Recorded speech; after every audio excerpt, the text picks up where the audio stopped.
Hello. Good afternoon. Hi. Are you all having a great day? Yeah. Woo! Glad to hear. So, my name is Michaela Hurd, and I am a victim witness coordinator with the U.S. Attorney's Office here in the District of Nebraska. Essentially, what I do is I work with victims and witnesses of federal crimes, and the U.S. Attorney's Office has been a longstanding sponsor and supporter of Project Harmony, as well as the conference. And typically, we sponsor lodging scholarships for attendees, as well as electronic resources for the conference. So I am about to introduce the next speakers, which is Adam Rosenberg. He is the executive director of the Center for Hope in Baltimore, Maryland. He also acts as the vice president for violence prevention and intervention. Adam came to the CAC movement after nearly a decade as a prosecutor, trying cases from everything to internet crimes and church sexual abuse. Freedom Jones is a director of community violence intervention programs at the Center of Hope in Baltimore, Maryland. She is an experienced senior program director with an impressive track record of successfully crafting and spearheading nonviolence theory for change visions. Her unparalleled expertise lies in the realm of intervention and prevention in the public health programming. And they will be presenting their training today, and I would like to give a round of applause for them. So let's welcome them to the stage. Thank you. Hello, Omaha. How you doing there? Hello. I recognize we are all that exists between now and the end of the day. So give it up. You made it. You made it. You made it first you day. Made it. Yes. There's still room up front. Come on up front. Yes. It's a pleasure to be here, really. I've been impressed with the work of Project Harmony for many, many years. Jean and the team here have truly inspired what we've done back in Baltimore, and we're just so proud to be part of this national network of child advocacy centers doing great things and pushing each other to really make the field a greater, more remarkable place. Michaela, thank you for the introduction and the lovely words there. I mean, having partnership with prosecutors is so critical in this work too. And I think a lot of what this theme today is about partnership and pushing each other to do the next big thing. And so what Freedom and I are going to talk about is really new. This is not something that's a standard that's out there, that's not part of the accreditation standards of a child advocacy center, but pushes us to start thinking different and broader about the children that we're working with and seeing and helping every day, whether it's at an advocacy center, whether it's at a foster care program, whether it's at a mental health program there, but being unified for safer childhoods. And so with that, look, I think many of you have been coming to this conference for many years there. I'm hoping by now you understand and know the child advocacy approach, right? On the left side of the screen there is our, approach when you don't have a child advocacy center. It's a mess for this poor kid. This kid's got to go to multiple different agencies to get the help needed there. And everyone's saying to that kid and that caregiver, tell me what happened, tell me what happened, tell me what happened. And on the right, with the Unified Child Advocacy Center approach, of which Project Harmony and many of you are part of, we come to the kid and the family, that they're at the center of the investigation, they're at the center of the case management, they're at the center of the service delivery there to be able to provide the support needed there. I want to introduce my buddy, my colleague, Freedom Jones. Freedom, everybody. Hello, everybody. Like Adam said, I am Freedom Jones. I am the Director of Community Violence Intervention Programs for the Center for Hope.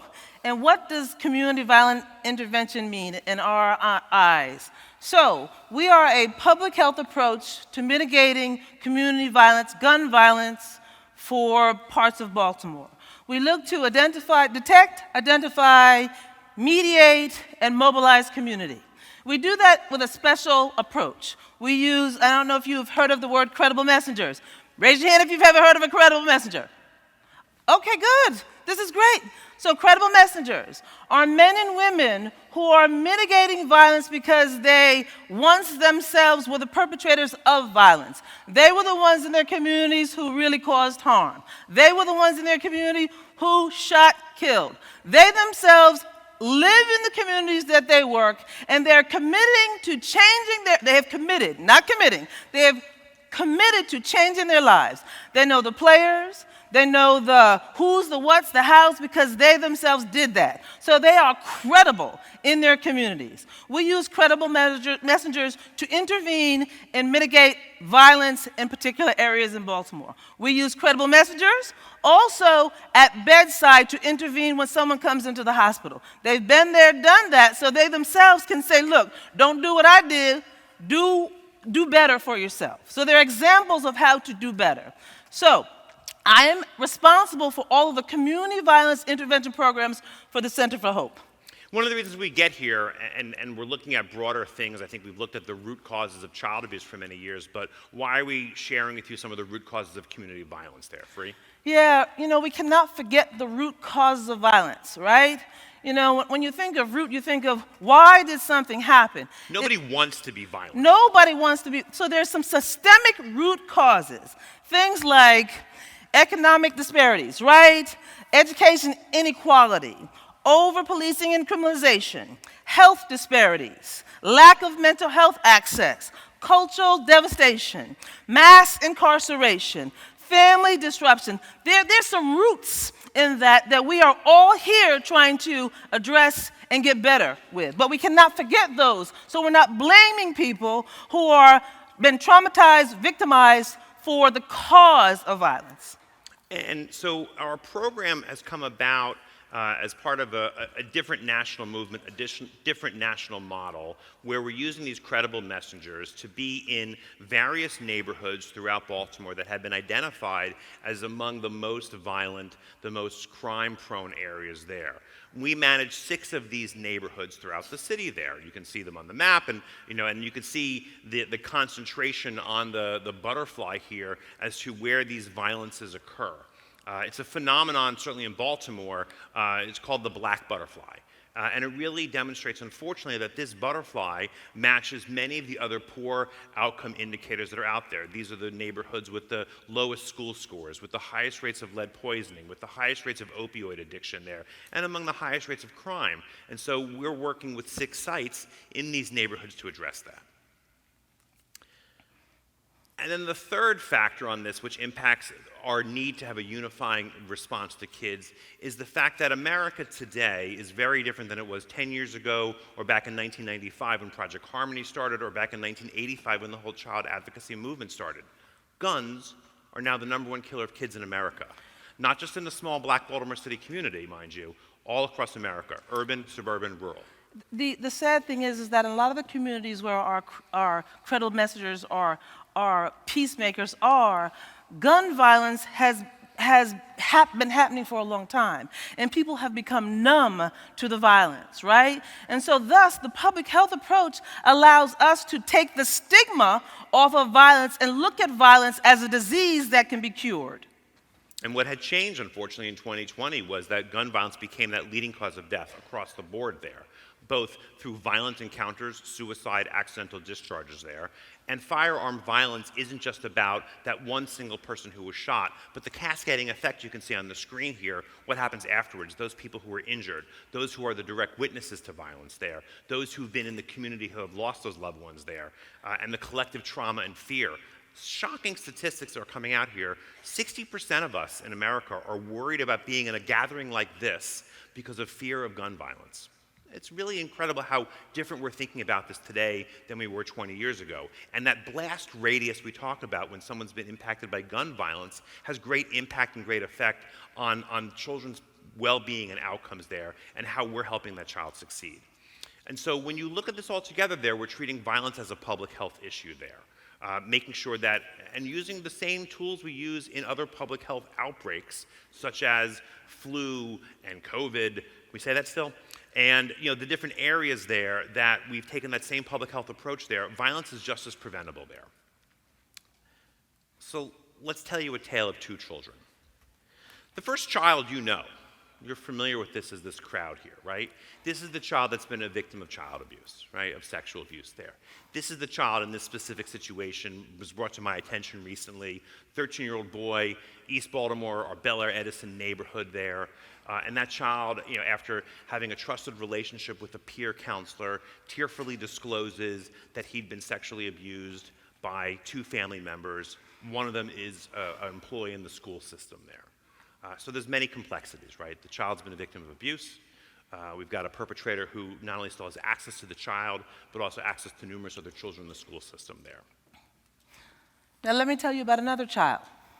So you have a child, like I said before, within this model, we do a shooting response within 72 hours of every shooting. We go to the location, the team, the interrupters, the community, we stand together. We go to the location where there has been a shooting.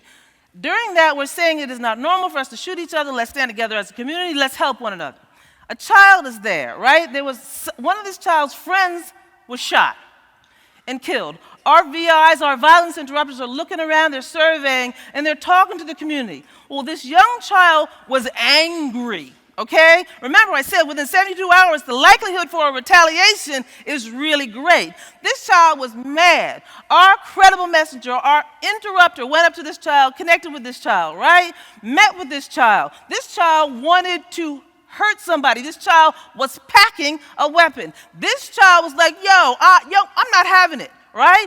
Our credible messengers leaned into this child, whispered it to that child every day, got that child ready for school, went to that child's house, took that child to the movie, took that child to the basketball game, took that child, helped that child, talked to that child's friends, intervened because they did not want another retaliation, another shooting. That credible messenger prevented an additional violent act.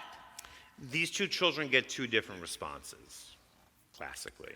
That our first child goes to a place like Project Harmony. They're met with forensic interviewers, they're met with social workers, they're met with mental health professionals, doctors, our police team, our child protective services team. Everybody surrounds the child and the caregiver to provide the care and the services they need. These people are experts in their field. They've got degrees with letters after their last name there. They're the experts who these kids trust to be able to disclose the abuse, that they can get the help and the services and support necessary there, whether they're going to be removed from a home, whether someone might get arrested, whether they need to be relocated there. And so our child advocacy response is something we all really understand and know well when we've got an incident of abuse. But what's Freedom generally our response with the other kid? So what that intervention does is the same treatment, right? From their expertise, from their executive presence in the street. What they're doing is wrapping themselves around a particular, what we consider high-risk, and I don't like that term, but for the sake of today, we're going to use the term high-risk person who may be potentially going to hurt someone. They're talking. They're helping that person change their life.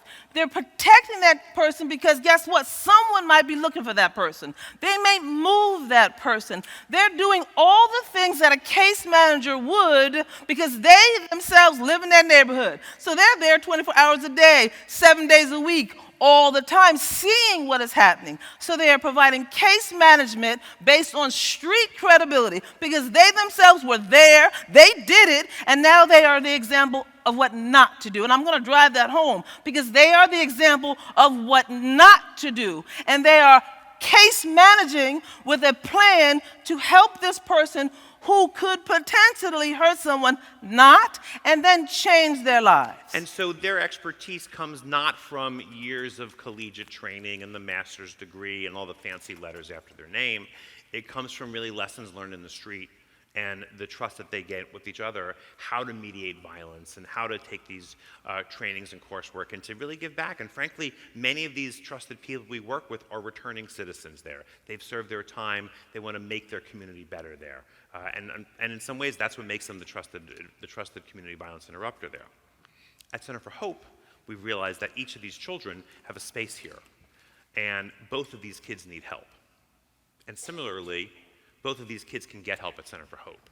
So we're not shutting the door to the child who's witnessed gun violence. We're not shutting the door to the child who's constantly at home hearing the constant pow, pow, pow of gunshots there. We realize both these kids need help. And here's the interesting thing. The crazy thing is, right, that interrupter found out the reason, not only because the friend was killed and we did that shooting response, but that child was being sexually abused, right? Because that interrupter had that relationship, that interrupter could connect, that interrupter built an openness, we found out that that child was the same child. So that child who we had seen working in the community there, who was ready to threaten gun violence, we also then discovered was the same kid we were talking about during an MDT meeting having come in there. And rather than sending the kid to 2 different programs and 6 different case managers, we can service them under one roof there. And that's really been the principal promise of what Center for Hope can be. Why do we do this? We know, one of the things I realized, I realized because I was doing this work on the street that violence can trigger you, right? Violence can trigger more violence. What we understand is that sexual abuse could have caused him to shoot, right? That DV could cause someone to shoot. That violence makes a risk for more violence. And ultimately, it interrupts healing, right? It interrupts healing for communities. So if you've got these kids now who have not only witnessed gun violence and are threatening gun violence, but have been impacted by violence, as much as we may have the best case managers and the most effective therapy available there, their ability to heal is going to be impacted by the violent surroundings around them there. Take us back. How many of you heard of this one, the Adverse Childhood Experiences Study? Raise your hand. ACE. All yeah, right. Okay, right. So I figured this is my ACE crowd, right? We all know Yes. we're ACEs, right? And so we know from ACEs, and this is our major body of work here, right? We're familiar with the big 5, or abuse and neglect ACEs, sexual abuse, physical abuse. We're not going to do an ACEs presentation today. If you want to know more about ACEs after we're done, go Google it, learn it, take the ACE test here. And then there are 5 household dysfunctions, right? These are the things going on inside homes that are dysfunctional towards the child there and are impacting that kid's well-being there. The ACE study, we know ACEs are common there. 64% of adults have an ACE. If you looked at that chart and you realize that, hey, I've got 2 of those, you're not alone on this one here. That, there are multiple adults, many adults walking around with multiple ACEs there. A quarter of us have 3 or more ACEs in society there. And we know from, it's almost 35 years of ACE research at this point. The classic 1995 Center for Disease Control. Remember the CDC, Free? Yeah. They were fun, weren't they? Listen, Right. don't get me started. Right. But the Center for Disease Control, and Kaiser Permanente did a study out in San Diego in 1995, and they did their 25,000 person study. It's the largest public health study of its kind, and they discovered that there was a link between exposure to abuse and neglect and later health outcomes and well-being there. And so when ACEs occurred and were not addressed, poor things happen to these kids later in life. And as you know, the ACE study builds upon itself with the bad things that can happen there, that if ACEs multiply and aren't addressed through treatment and through case management and through mentorship there, that it can lead to early death. We're very familiar with this body of work, and one of the driving reasons we do all this work to wrap these kids around in these family centers with support services there. And we all know ACEs have poor health outcomes. The numbers just pile up with ACEs there. They relate to opioid use. So as we try and tackle opioid addiction in our communities there, when you've got 4 more ACEs there, you're 7 to 10 more times more likely to use illegal drugs there.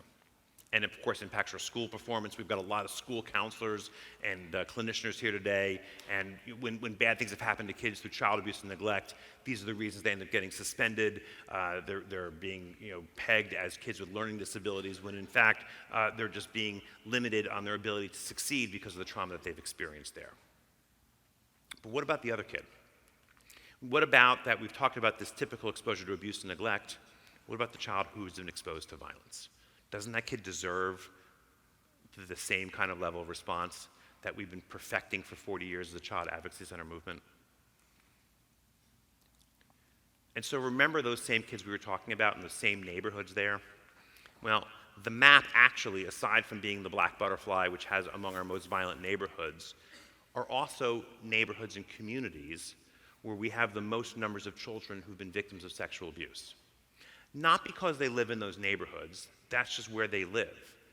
And so when you've got 1,000 kids in Park Heights right over there who've been impacted by sexual abuse, they're also living in a neighborhood that has a high rate of gun violence, and a neighborhood that has a high rate of opioid abuse, and has a high rate of poor school outcomes there. And those kids, we want to give them the help that they need. They're not ready to receive it if we can't address those other factors in their lives. And imagine that happening generation after generation. So we saw that kids who were living in violent communities had also been kids who were impacted by violence. And so what's the impact when you've been living with violence? Doesn't that question sound familiar? Doesn't it resonate with everybody, particularly our classic ACE crowd, our child maltreatment crowd there? It's not about what's wrong with you, but what happened to you. And those same impacts we talk about, the post-trauma, but what these kids experience and feel, the anxiety, the rage, the fear, it's very familiar, right? And that's the constant traumatic stress syndrome that exists. This video clip comes from a terrific video series called The Raising of America. Yeah. Tell Gene to show it, he's got money. And that it's really a great series about a variety of areas about how we need to improve what we're doing with our kids. And this episode is about America's post-traumatic stress syndrome cities there who've been impacted by violence there. And so these kids, the central tenet element here is that trauma is more than that plane crash, that one incident, that gun violence, that war violence there, but it's that exposure to stress and trauma and that feeling, and we've talked about this often in our ACE work, like a truck coming at you all day long, like the bear barreling down upon you, that prehistoric, primal instinct that we have in our bodies there to the fight or flight syndrome there. These kids who've been impacted by child abuse and by domestic violence, have that spark that they're ready to go at any given moment. Yeah, I've been doing this work a while, and it was hard for me to see kids see a dead body in front of them and then step over and go to school. That it doesn't go anywhere, right? And so it's really, really important that we look at all of these things as it's connected. Secondary trauma in communities is real, right? And I have this concept, this theory. We did a bit of an ad where you take a balloon and you put some air in the balloon, and every time you blow some air, it's like a negative thing, right? It's, Balloon's getting bigger and bigger. Balloon's getting bigger and bigger because I saw a shooting. My mom's not here. My dad's locked up. You blow air. Eventually, that balloon, you have to let air out, because what happens? What happens if you don't? You keep blowing in the balloon? It pops, right?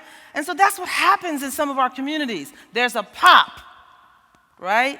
And so we have to look at that. Right, and when you've got that availability of a gun, going back to our story about this one child, not two child, but one, when you've got that child who's been impacted by sexual abuse, who's living with violence, who witnesses his kid get killed, his friend get killed, who doesn't have great food in the neighborhood, right? His school, he has to get to school, go through the corner. So there's a lot. And that balloon's getting bigger and bigger, and the moment when it pops is the chance we want to get there before it pops, before that kid grabs the gun and fires it off. And with the availability of firearms in America today, this is not about gun violence and taking away your gun. This is about, I think, building gun safety and responding to kids who shouldn't have a gun there, right? The illegal guns that are out there that have the propensity that it's very easy for a child to be able to get a gun and commit violence there. And we know that, and so we need to be able to respond to be able to help that kid let the air out of the balloon. More than a video, I think that the field really in the last 10 plus years has started to also look at then these other kids. Attorney General Holder in the in 2010, 2012 was appointed. He was Attorney General of the United States and had spun up the Defending Childhood Initiative. And this is really one of the first times when, on the federal level, we started to discuss those other kids that most of us aren't really working with or talking about. We may see them, but only we see them when they've been that victim of sexual abuse or they've been that trafficking victim there. And so what Holder's contention was, and the body of research that started to form the Defending Childhood Initiative, is we need to provide those same wraparound services for these kids who had witnessed violence. Those kids who were living in communities that were constantly besieged by gun violence there. And it doesn't necessarily mean that you have a large city. Baltimore certainly gets a bad rap if you've watched the wrong TV show, right? It gets a great rap if you watch the right TV show. True. But I encourage you to watch both. Both are great TV. But your cities right here in Omaha, your cities all throughout America have those pockets that are more challenged, more dangerous, and more prone to children who are living with violence there. And those kids deserve their childhood defended as well. Stemming from that, and some of the clips you saw in the video came from the Philadelphia ACE Project. Philadelphia was fascinating. They looked at San Diego's study, 1995, white middle-class San Diego, and they said, that's great, San Diego, with your sunny left coast and all your good weather out there. Right. We're Philadelphia, right? Who's been to Philly? Philly. You got to get out to Philly. You got to All right, cheese steak. It's Philly. the best. And look, Philly is not San Diego there. And so that Philly realized that they have some significant other driving factors that were causing violence in their community as well. And so they did the ACE study, but they asked some extra questions. These are those 5 questions. In addition to the first 5 ACEs, they asked this: how often, if ever, did you see or hear someone being beaten up, stabbed, or shot in real life? Whether it was one time or multiple times, you got a 1. How often while you were growing up did you feel like you were being treated badly or unfairly because of your race or ethnicity? Again, giving yourself a 1 if that happened to you as a child. The third ACE question Philadelphia added was, did you feel safe in your neighborhood? Did you feel people in your neighborhood looked out for each other, stood up for each other, and could be trusted? I mean, I remember growing up riding my big wheel, down the street, and as long as I was home by dinner, it was good. Yeah. These are kids, and when you watch Raising of America, those 2 adorable little twins with the duck on their shirt, their mother says that they're only allowed to play on the block in front of their house, and not the whole block, literally the square block in front of their house, because she's that worried about safety. 4, how often were you bullied by a peer or a classmate? And 5, were you ever in foster care? Many of us are working with foster care. We had the privilege of seeing the intake center yesterday, Yeah. Project Harmony there, which is just incredible how, when kids are going into foster care, they have that ability to have a soft landing there. And so being in foster care adds to that ACE trauma as well. And when you add those up, that gave us the Philadelphia Urban ACE study. And what was shocking about the Philadelphia Urban ACE study is while 35% of kids in Philadelphia had experienced physical abuse, 40% witnessed violence. Let the numbers compare to the classic San Diego ACE study. And we have done a voluminous body of research around the San Diego CDC ACE study there. The Philadelphia is starting to inform the expanded things that are impacting children, and I think really in light of the fact that guns are now the #1 killer of kids in America, merit studying and investigation there. 400,000 kids. I just heard this. We just celebrated. We recognized the anniversary of Columbine, which was the start of this horrific cycle of school shootings there. 400,000 kids have been through a school shooting in America. 400,000 kids have experienced that additional ACE. Even if they grew up in the strong, stable household there, they've had that moment of witnessing violence, of hearing gunshots, of having that, not just the lockdown, but kids were killed in their school.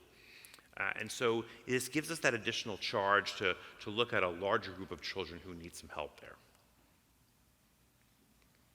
We do that because we recognize there are pools of people in this continuum of violence there.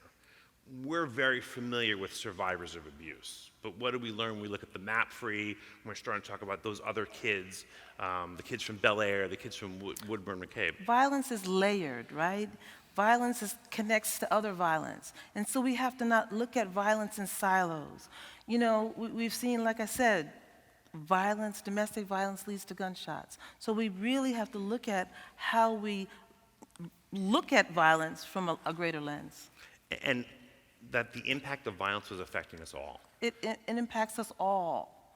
Those who witness it, those who are impacted physically by it, those who live with it, those who watch the news about it, those who hear about it, those who have family members who are impacted. Violence affects us all. And your victims of violence were also survivors of abuse. Your survivors of abuse were living in communities that were violent there.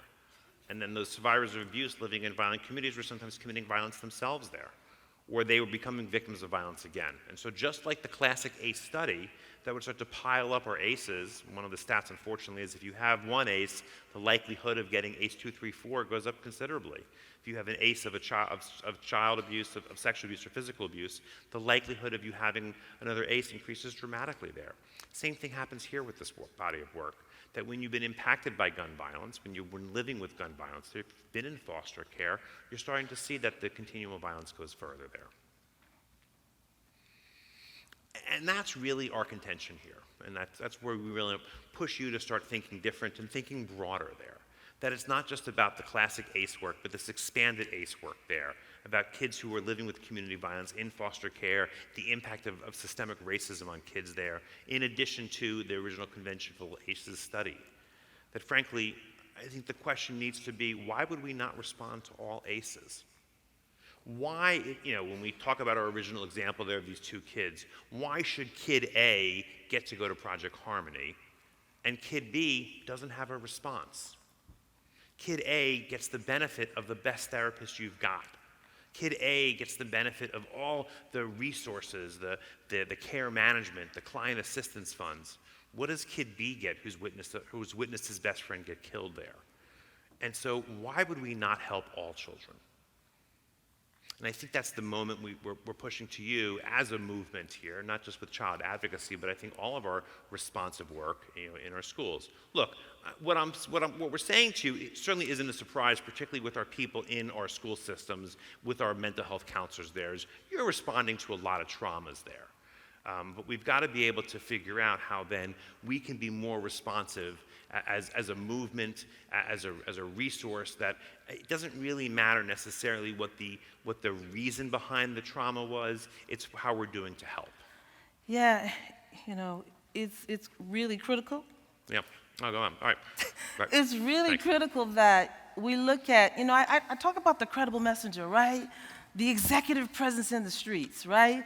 Well, the advocates, y'all, the executive presence in the child advocacy world, right?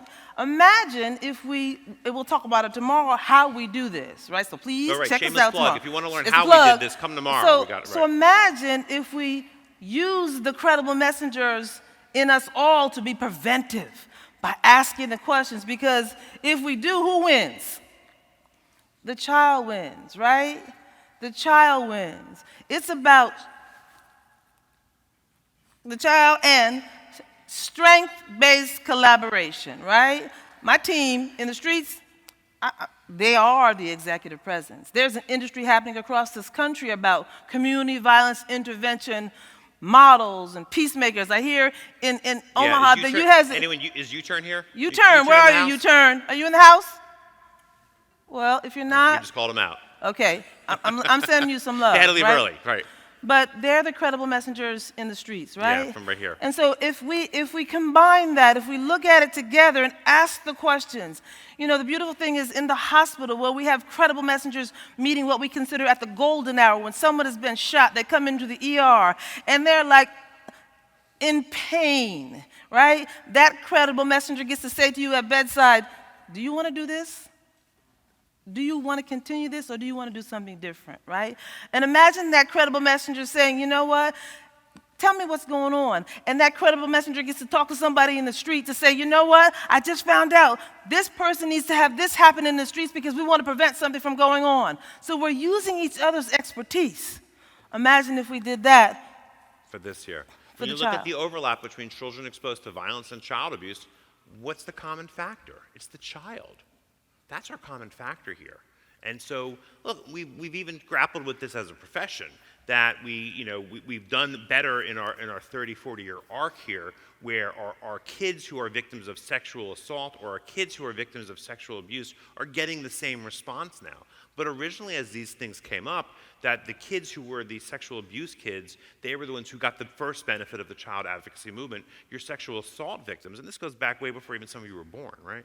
But that they weren't getting those same detectives, they weren't getting that same advocacy center approach. And so it was really critical to be like, look, the kid's been impacted by an act of sexual violence, regardless of who the perpetrator is. And I think as we take the aperture open wider and we go back further on this lens of looking at children exposed to violence, all violence, abuse, gun violence, maltreatment, that these are the kids who need our help there. How do we do it, right? And so we'll go in more tomorrow. We're running 2 back-to-back sessions tomorrow. It's going to be the same session. You can show up at either one of them. And we're talking about some of the hows and the lessons we've learned here. And believe me, there's not a quick pop-the-top formula and workout. We're working this out as we go along here because we recognize that this is the next evolution, I think, of a lot of this work there. Yeah, we learned something. We did a bit of a training, right? And our street team, they were doing a sexual abuse training. And it broke them down. I had to do trauma and therapy with the street team because they were not accustomed to that, right? They were accustomed to, unfortunately, people being killed. These are guys, these are brothers, these are hardened, people who've done some serious time and done some serious crime, who Couldn't look at it. who can deal with gunshots every day and literally getting between two people with knives out or guns out and saying, put the guns down there. However, when we talked about an 8-year-old kid who was sexually abused, that's what broke the guys down. But we've had some success, right? Because we began to take the Band-Aid off of the fear of looking at this collectively and walking people through each other's executive presence. On the flip side, our interviewers, where are my forensic interviewers in the house here? Raise your hands.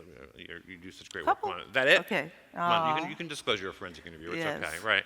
That, our forensic interviewers are so used to being able to ask the tough questions around sexual abuse, sexual violence there. But when we started having our forensic interviewers ask questions about homicide, about, and when your mom got shot, what happened, that broke them down. And so they're so used to, each of our teams were so used to, it's like that, we're like that peanut butter moment, like Reese's Pieces, right? Yeah. Reese's peanut butter cup, right? You bring the chocolate and the peanut butter together and you get this great combination. Right. Yeah, that's what this is here. That's what it is. And so when you brought these teams together, you realized that there were gifts that each team was able to provide for each other. Yes. The empathy, the background, the ability to have that one mission. And between these two teams, there was one thing that always existed. That was trust. Yeah. Right? Trust.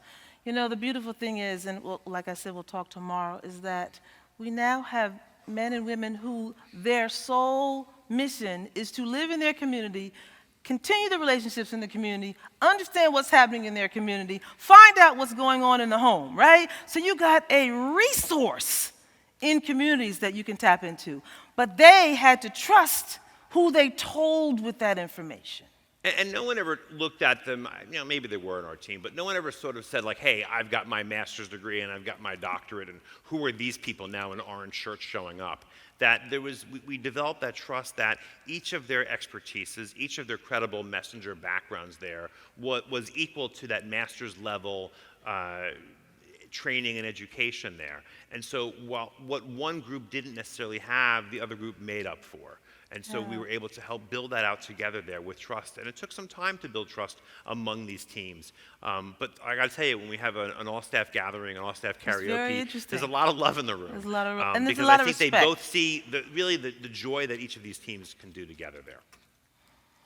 So, Free, why don't you crow about the team oh success? yeah, in Baltimore we have 10 street teams, right? Of which LifeBridge Center for Hope has 6 of the 10 organizations under its umbrella, right? Which is really phenomenal because it's the only hospital in the country that has a huge street team, okay? And because of that, some of the great stats. 1, they've conducted 876 mediations. What's a mediation? A mediation is, when I say mediation, it's not let's get together and talk. A mediation, there's a criteria. It's a high-risk mediation that would likely have led to shootings. Okay, there's a gun involved, there's a gang involved, there's a lot involved. And 876 mediations were likely to have led to shootings. The next stat, hosted 154 community outreach events. Because what we know is that in communities where there's a lot of violence, there's a normalization of violence, right? And people have a tendency to pretend like it's business as usual. So you need to help people think differently. So you have events to help people understand it's not normal. We engaged 18,710 community members, okay? We provided 470 resources. And what's great about the resource referral, too, is that by bringing programs together, we're able to now provide resources that weren't previously available. So in these 6 neighborhood sites, which also happen to be the 6 neighborhoods with our highest rates of children living who've been victims of abuse, we can give them the additional resources necessary there to be able to get that health care, that job, that bill payment assistance, those little things that your clients need along the way to be able to help them heal and recover from violence there. And that rather than having to now reinvent the wheel and put case managers and put advocates in our community violence sites, we were using the existing framework and the existing structure. If we came across family members, community members who were in need of therapy to unpack their past trauma, Again, whether gun violence or domestic violence or living with substance abuse there, I don't need to find a new team of therapists. We have the existing same team of therapists there. The great part about a lot of this is we're not reinventing fire to be able to have a wraparound response for community violence. We're using the existing framework there. We also did some surveys, and so we asked our folks how we did. And these are the numbers they said. 100% of the people feel safer because of Safe Streets. Safe Streets is the intervention program name. 92% said they were more self-sufficient. And that's that resource that we were giving them to help them solve their problems, to mediate their concerns there, to be able to get the help that they need. We don't want to create dependency. 87% were more informed about available services. You know, these pockets that exist throughout, you know, a lot of our urban communities don't have the same access to whether it's the internet and the resources available to get the help that they need there. Remember those root causes. So we want to be able to give them that. And so now suddenly 87% of them know they have other services available. And this is the cool part of how this stuff works. Yeah, you know, it was historic in Baltimore. Last year, we have 10 Safe Street sites. 6 of those sites had 365 days without a homicide in the area that they... Okay, I said 365 days without a homicide. That was not done, right? And what's particularly... And that has not happened in years. We have seen historic drops in homicide in Baltimore. It also has trickle effects, too. So being a part of a health system as we are at Center for Hope, we're also able to track the impacts of this within our hospitals. Our Sinai Hospital is a level 2 trauma center there. Many, many gunshot wound victims show up there. What we found since we've started doing this program is we've had a 52% reduction in gunshot wound admissions since 2020. A 52% reduction in gunshot wound admissions there. So it's That's yeah, you huge, can applause for that. Right? Yeah. That's lives saved. It's lives saved. Not only is it lives saved, it's also making sure that when you fall off your ladder, by the way, the #1 cause of people going to an emergency room is falling off a ladder. Did you know that? I did not. When you fall off your ladder, you're going to get seen sooner because when a gunshot shows up in the ER, what happens? Lockdown, right? They lock down. They want to make sure it's safe. There's multiple teams going on there because that person's going to bleed out. But without those gunshots there, think of the trauma level reduction. We've all watched these TV shows from The Resident to Grey's Anatomy, right? When the gunshot victim shows up, all the action happens there. And hospitals want to have that reduction in action and drama. No one really wants that. And so when you pull out, when you drop your number of gunshot wound admissions from literally 300 down to the 140s, 120s that we're seeing now at Sinai Hospital, it's a huge drop there. And it provides such a level of decency that when you're needed, when your loved one needs care in an emergency room, they're getting it. And our community members are loving what they're saying too. Yeah. That community violence here, they said, you know, what I found most helpful about the services I received is how they went above and beyond to get me and my family back to feeling safe and happy again. Doesn't that resonate with all of you when we're working on our child abuse cases there? That after a great intervention, you know, when we're doing case management throughout, you know, any of our work there, that we love hearing when they get back to feeling safe and happy again. Same work, same kind of systems is happening for gun violence. And I think that last quote really talks about, I think, the essence of what's working here in terms of partnership. Yeah, this is about collaboration. This is about partnership. Violence is not a singular issue. Yeah, so we need to partner on these elements there. Look, Center for Hope, we've broadened the model. We've done something different here. I think we've taken, it's not suggesting that our model is better. You know, I think it's just broader and different. We had the opportunity available. We took the existing Child Advocacy Center in Baltimore and had the chance to work with these remarkable Safe Streets programs there to do community violence work. We took on a domestic violence program. We realized that rather than having multiple silos, it was one team that could respond to all of this work there. And so like many of your programs here in Nebraska and Iowa and Kansas who are here today, you know, we're doing crisis intervention as well for all sorts of cases that we're seeing: child abuse, child trafficking, domestic violence there. Yeah, one of the things I'm really, really proud of is that we know that there's a demographic, young people that are in social media, right? They're living on their phones, they're living in social media. Well, we were able to hire a digital violence responder, and we're looking at a model to escalate violence to a call center and deploy the appropriate service. Because unless we address the violence that is starting in digital space, we're missing a huge demographic of young people where there's so much trauma, there's so much stuff happening in that digital space. So we're really excited about that. And the one thing I really also want to tell you is that, you know, when you grow into a collaborative partnership, you have to recognize community violence intervention work is challenging. It is very different, right? And so one of the things that we built was this Executive Presence Institute, because we know the executive presence, right? So we wanted to support that Executive Presence Institute. So we have a way to help these street teams integrate into an organization, a nonprofit organization, by training them and helping them get a career path. That's pillar one of it. Pillar two is, how do we make you the best street interventionist person we can? By training you the skill of intervention.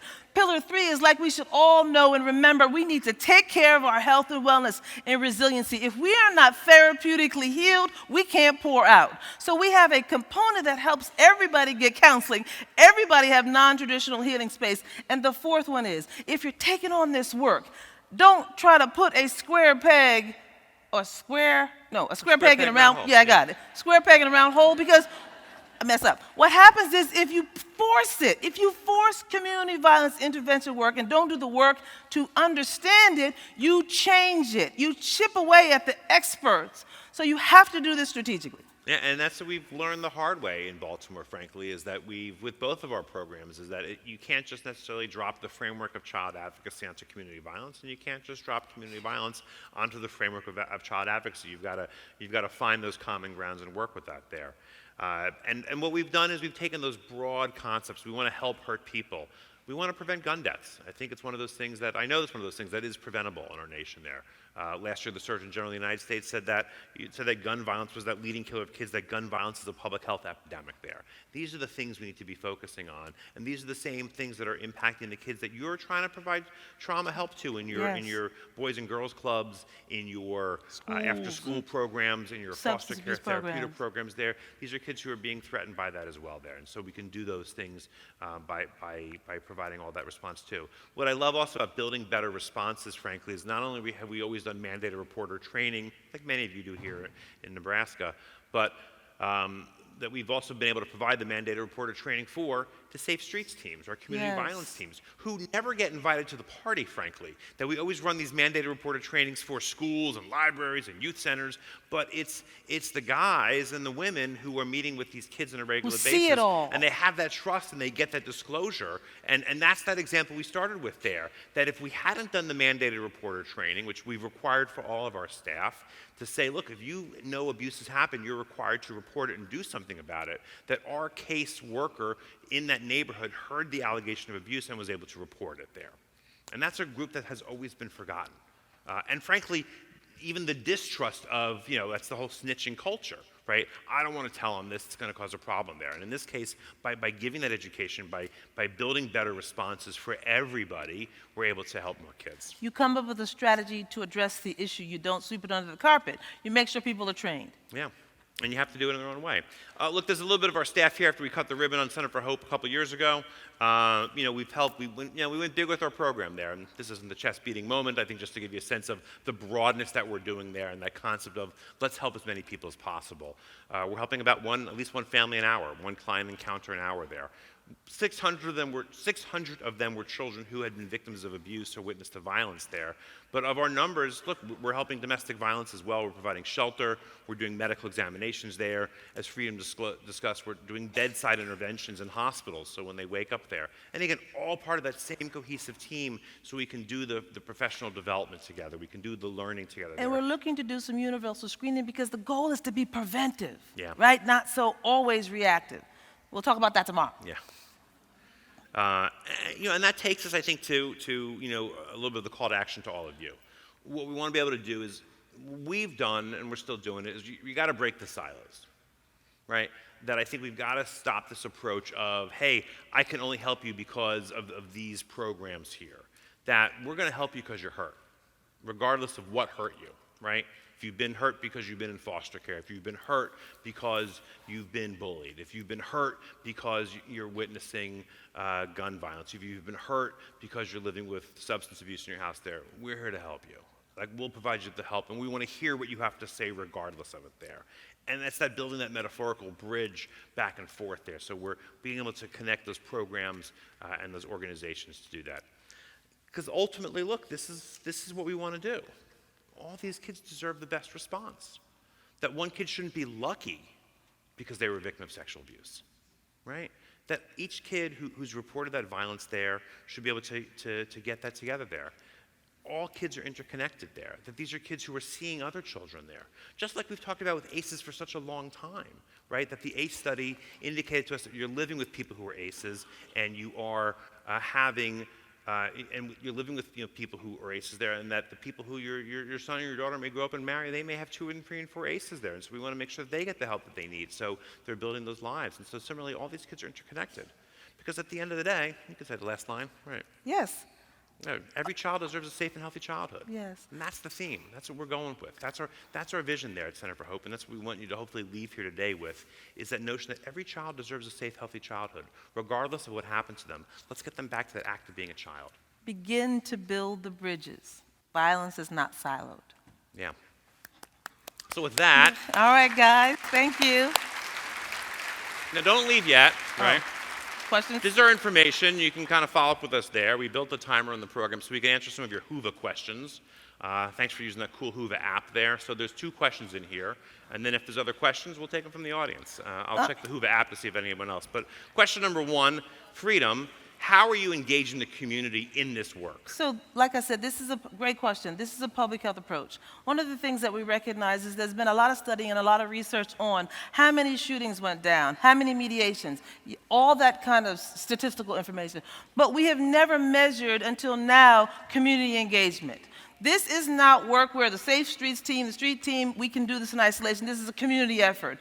Why is the community not active? Is the community active? So we're beginning to measure that. We look at this approach by engaging with communities because through our strategic approach around building events, we build things to bring community together by engaging community with a strategic plan to address violence. You know, when we talk about engaging community, and that's when we show those numbers of 14,000 people had come to a community event, that it's spreading that message of violence intervention. It's spreading that those resources are available. It's sharing that you can get the help that you need there. And so it'll be a beautiful moment tomorrow when you have 1,200 people here for lunch. It's a big lunch. Get your lunch early. And if you think about the message, violence is a disease, you build, like, the smoking cessation campaign, right? It is about spreading the message without any type of labeling, or it's about putting public ed in people's faces and building public education in partnership with community. And so putting that same platform out there, that let's do these large programs to be able to talk about kids who've been exposed to violence. Last question. Question 2 from Whova. Thank you for submitting it.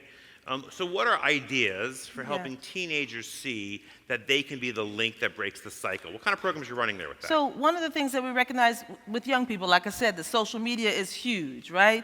But if you don't think about engaging youth from a youth development perspective, and when I say youth development, that means that young people are not being told what to do by adults. So we have an opportunity, we have a radio station, we call it Coogee, right? It's a program where young people in the area go to the Safe Street sites, they learn about podcasting, radio stations, and they share and speak about what they think are solutions to violence. And so they love podcasting, they like social media, so they're engaging with activities around areas that they believe and value. One of the things that we have to remember is that young people need to be on our boards, right? Young people need to be engaged and be heard in the room. If we don't bring them in the room and understand where they are, we're doing a disservice. One of the things that we learned, and I'm going to be real quick, is that when you invite kids into a space and you create a comfortable, safe environment, and they're doing something that they like, they open up, right? Our radio station program, we found out, oh my God, these kids have been traumatized. They're talking about the stuff they're experiencing at school. They're talking about the stuff that they're experiencing in social media. They're talking about what's going on in their home. So we had to change the grant and add a case manager therapist to the group, right? So that we can engage with the young people from a therapeutic approach because they trusted us and all these things are being exposed. And again, why was that? We looked at the data. We were doing these programs in communities that had high rates of children who've been victims of sexual abuse. And so it was just natural numbers that when they'd start to talk about their trauma in general, they would talk about their abuse. And so giving them that voice there. And some of these videos and the stories that these kids are sharing really are incredible, that they don't want to live with violence, and they want to find solutions also to help stopping the violence So there. giving them youth voice. That's a part of a youth development philosophy and a model. Youth voice. Hey, Big Clock says I got 3 minutes left. Any questions from the audience? Give you that opportunity? You're like, I got to go to happy hour. Well, thank you. Look, let me just do this because we have to you know, do a selfie. self-indulgently, I want to be able to. Let's get a selfie, everybody together. He has to there, get a and selfie, always. Right. So everyone stand up behind you, right? Let's see your. Okay, hold up. Everybody give me a piece, okay? Yeah, Because exactly. it's about peace. Peace. Right. Okay, there we go. All right. All right, thank hey, you. thanks very much for this. Really, these are the things you can do. I really look forward to it. Thank you. Appreciate you. Thank you very much.